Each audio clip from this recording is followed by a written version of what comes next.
Well, I'm looking forward to our conversation, and I want to get into some of these questions about the impact of the pandemic on kids. But first, I want to ask you more specifically about your own hospital. And we've seen these surges, obviously, around the country in the last couple of weeks. But how has the Omicron surge impacted Children's National in terms of staffing and availability of beds?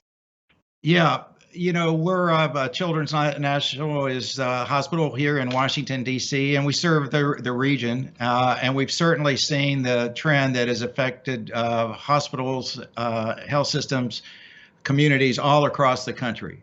Through the beginning parts of the pandemic with the original variants, we would see routinely at a peak, maybe 20 patients in the hospital, and they were sick, and about a third of them would go to the ICU. And people were thinking, well, maybe it doesn't have that much impact on children. But as things went along, and now with this Omicron variant, we've seen just what a false kind of set of conclusions that was. This variant is hitting children hard. It's hitting them differently, and it's really impacting our hospital. With the other variants, our peak would be about 20 kids in the hospital at a time. Lately, it's been about 60 or 70. About a third of those children are in the ICU.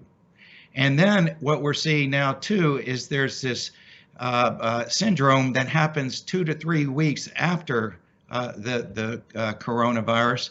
It's called multi-system inflammatory syndrome, where the body's system, inflammatory and immune system, attacks itself because it's turned on somehow by the virus, and we're seeing that, and those kids are ending up in the ICU. So those are just numbers.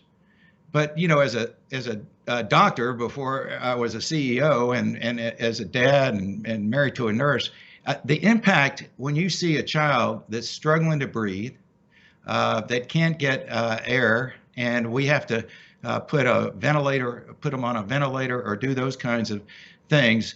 It is just really, as you pointed out, putting a lot of pressure on our doctors, our nurses, the pharmacists, the folks that keep the hospital clean.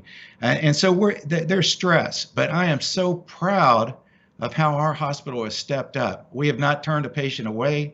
We haven't closed a clinic. We had a huge snowstorm here right in the midst of the peak of the pandemic when we had 60, 70 of these kids in the hospital. So we're here to meet the needs of the children, and our teams will do that. And I know that that's true across the country at all the children's hospitals that we work with.